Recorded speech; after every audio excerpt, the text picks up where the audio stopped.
ଶୁଆର କାହାଣୀ।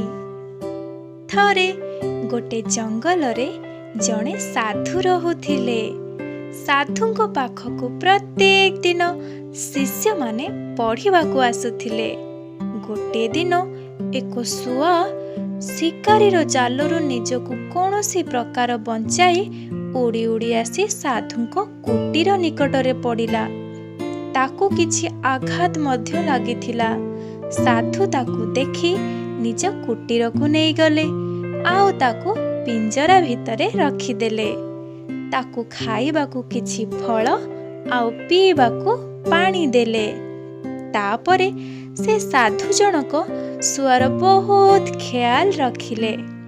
ସେ ଶୁଆଟି ମଧ୍ୟ କିଛି ଦିନ ମଧ୍ୟରେ ଠିକ ହୋଇଗଲା। ସାଧୁଙ୍କ ସହିତ ରହିବାକୁ ବି ଲାଗିଲା। ସାଧୁଙ୍କୁ ସେ ଶୁଆଟି ବହୁତ ପସନ୍ଦ ଥିଲା। ସାଧୁଙ୍କ ପାଖକୁ ଯେଉଁ ଶିଷ୍ୟମାନେ ପଢ଼ିବାକୁ ଆସୁଥିଲେ, ଶୁଆଟି ତାଙ୍କୁ ଦେଖୁଥିଲା ଆଉ ସେ ବି ସାଧୁଙ୍କ ପରି କହିବାକୁ ପ୍ରୟାସ କରୁଥିଲା। ଏହା ଦେଖି ସାଧୁଙ୍କୁ ବଡ଼ ଖୁସି ମିଳୁଥିଲା। ପୁଣି ଗୋଟେ ଦିନ ସାଧୁ ଚିନ୍ତା କଲେ, ଏହି ଶୁଆ ତ ବହୁତ ସୁନ୍ଦର, ତାକୁ ଏମିତି ପିଞ୍ଜରାରେ ବନ୍ଦ କରି ରଖିବାଟା ଭୁଲ। ସେ ତ ଏବେ ଠିକ ହୋଇସାରିଛି, ତାକୁ ବର୍ତ୍ତମାନ ଉଡ଼ିବାକୁ ଛାଡ଼ିଦେବା ଉଚିତ। କିନ୍ତୁ ସାଧୁଙ୍କୁ ତାର ବଡ଼ ଚିନ୍ତା ହେଉଥିଲା କି ସେ ପୁଣି ଶିକାରୀ ଜାଲରେ ନ ପଡ଼ିଯାଉ। ସେଥିପାଇଁ ସାଧୁ ଶୁଆକୁ ଶିକ୍ଷା ଦେବା ପାଇଁ ଚିନ୍ତା କଲେ। ଆଉ ସେ ପ୍ରତ୍ୟେକ ଦିନ ଗୋଟେ କଥା ଶିଖାଇଲେ। ଶିକାରୀ ଆସିବ, ଜାଲ ବିଛେଇବ, ତୁମକୁ ଖାଦ୍ୟର ଲାଳସା ଦେଖାଇ ଜାଲରେ ଫସାଇ ଦେବ, ତୁମକୁ ଧରି ନେଇଯିବ।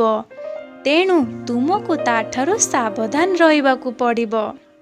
ଏଇ କଥାଟି ସାଧୁ ସବୁଦିନ ଶୁଆକୁ ଶିଖେଇଲେ। କିଛି ଦିନ ମଧ୍ୟରେ ଶୁଆଟି ସାଧୁଙ୍କ କଥା ଅନୁସାରେ ସେ ବି କହିଲା, ଶିକାରୀ ଆସିବ, ଜାଲ ବିଛେଇବ, ତୁମକୁ ଖାଦ୍ୟର ଲାଳସା ଦେଖାଇ ଧରି ନେଇଯିବ, ତୁମକୁ ତାଠାରୁ ସାବଧାନ ରହିବାକୁ ପଡ଼ିବ। ଏହା ଦେଖି ସାଧୁ ବହୁତ ଖୁସି ହୋଇଗଲେ ଆଉ କହିଲେ, ଏବେ ଏହି ଶୁଆ ସମ୍ପୂର୍ଣ୍ଣ ଭାବରେ ସୁରକ୍ଷିତ। ମୁଁ ତାକୁ ଯାହା ଶିଖାଇଛି ତାହା ପାଇଁ ସେ ନିଜକୁ ଶିକାରୀ ଜାଲରୁ ବଞ୍ଚାଇ ପାରିବ। ପୁଣି ଗୋଟେ ଦିନ ଶୁଆଟିର ପରୀକ୍ଷା ନେବାକୁ ସାଧୁ ଚିନ୍ତା କଲେ। ଶୁଆଟିକୁ ନେଇ ଜଙ୍ଗଲରେ ଏକ ଗଛରେ ଛାଡ଼ି ଆସିଲେ। ତାପରେ ଗୋଟେ ଶିକାରୀକୁ ଜଙ୍ଗଲରୁ ଶୁଆ ଧରି ଆଣିବାକୁ କହିଲେ। ସେ ଶିକାରୀଟି ଗଲା ଆଉ ଜାଲ ବୁଝାଇ ଦେଲା। ସେ ଶୁଆଟି ତାର ଅନ୍ୟ ସାଥୀମାନଙ୍କ ସହିତ ଆସି ସେ ଜାଲରେ ଫସିଗଲା। ସେଇଠି ଥାଇ ଶୁଆଟି ମଧ୍ୟ କହିବାକୁ ଲାଗୁଥିଲା, ଶିକାରୀ ଆସିବ, ଜାଲ ବିଛେଇବ ଆଉ ଖାଦ୍ୟର ଲାଳସା ଦେଖାଇ ତୁମକୁ ଧରି ନେଇଯିବ, ତୁମକୁ ତାଠାରୁ ସାବଧାନ ରହିବାକୁ ପଡ଼ିବ। ତାପରେ ଶିକାରୀଟି କିଛି ଶୁଆଙ୍କୁ ଧରି ସାଧୁଙ୍କ ପାଖକୁ ଆସିଲା। ସାଧୁ ଦେଖିଲେ ଯେ ଶିକାରୀ ଯେଉଁ ଶୁଆ ନେଇ ଆସିଛି ତା ମଧ୍ୟରୁ ଗୋଟିଏ ଶୁଆ ସେ ବି ଅଛି, ଯାହାକୁ ସେ ଶିକ୍ଷା ଦେଇ ପଠାଇଥିଲେ।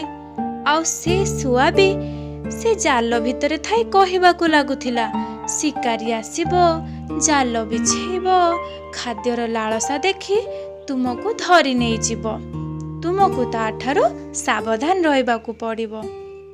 ତାହା ଦେଖି ସାଧୁ ଅତ୍ୟନ୍ତ ଦୁଃଖୀ ହୋଇଗଲେ।